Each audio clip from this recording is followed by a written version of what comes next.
Yeah, I know what you're thinking. What does any of that have to do with college apps? Well, it was this hair transformation that got me into these top 20 schools. In this video, I'm not only going to read my unique but slightly corny personal statement, I'm also going to give you specific, actionable advice you can use to craft your own winning personal statement. So first, some necessary context. How I ended up writing about my hair is because I was obsessed. I was obsessed with my hair. In fact, I have an album with over 1,480 videos of me just recording 360s of my hair like every day for years. And I honestly just wanted better hair. I was tired of having like a slick back and I just wanted something new. So with this personal statement, I kind of signified each haircut as a different part of my life and kind of combined the events to share my story, because it is a personal statement, and this is your way of telling colleges like your qualities outside of just extracurriculars and stats. They can see your personality. So that's just some necessary context. So now I'm going to begin reading my personal statement. I chose essay prompt number 5, which was discuss an accomplishment, event, or realization that sparked a period of personal growth and a new understanding of yourself or others. Growing up, I had the classic side comb-over, a visual marker of conformity in our Indian diaspora. Each morning, I'd mechanically part and flatten my hair, just as I'd meticulously organize my day. Khan Academy, 4 o'clock to 6 p.m., reading, 6:30 to 7:30 p.m., and watching How to Become a Doctor videos until I fell asleep. My hand shot up so often in class that the teacher jokingly suggested I might pull a muscle. I scribbled extra problems in my notebook margins during math tests, hungry for more challenges.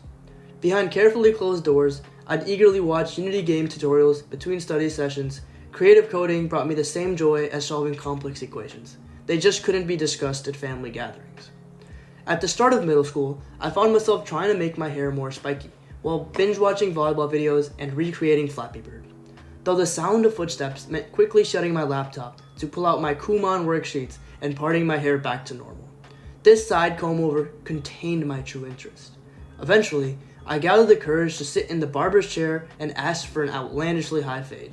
As my hair fell to the floor, so did cultural influences. The high fade became my first taste of rebellion. I joined a volleyball club and spent evenings testing platformer games, my laptop screen proudly visible even as footsteps echoed through the hall.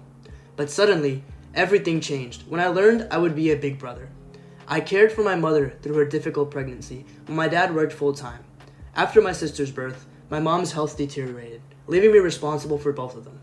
As months passed, more than just my hair grew unkempt. Dust gathered on my desk, and notifications from friends faded. When I looked in the mirror, a disordered stranger stared back, far from the energetic boy I once knew. I couldn't let this define me.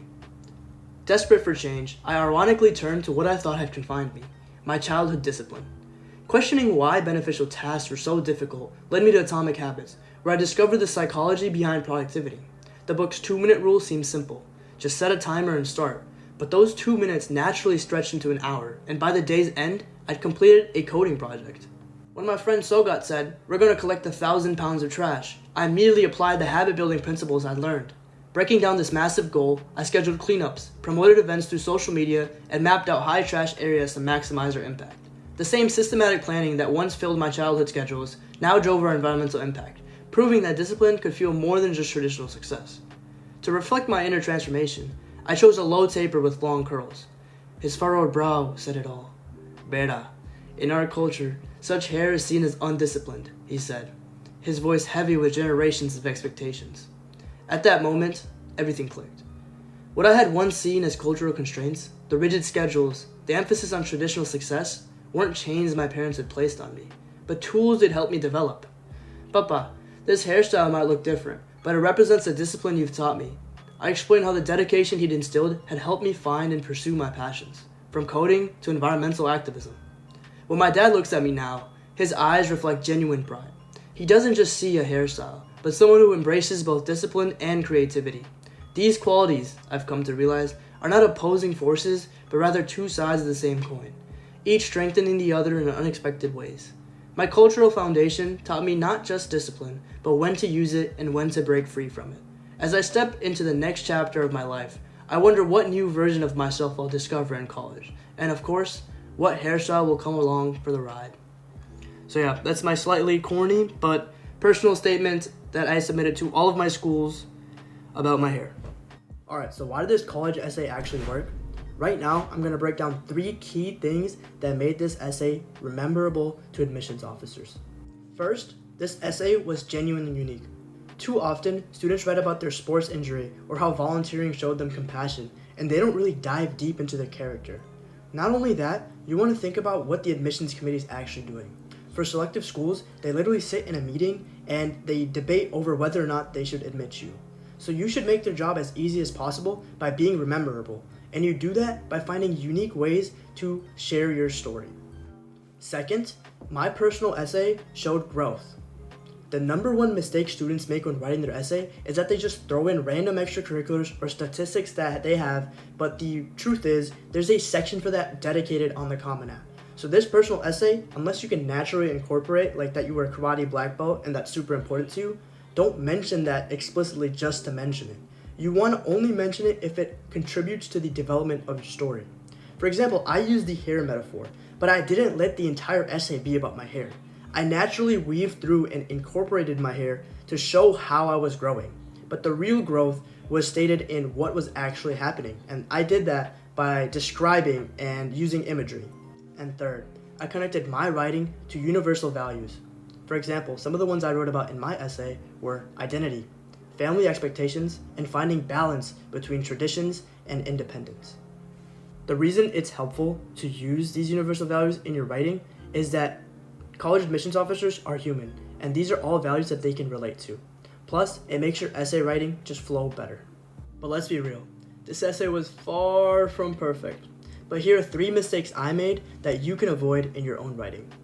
First, I over-explained the hair metaphor. Now, I know I said earlier that I weaved it in naturally and I didn't make the focus hair.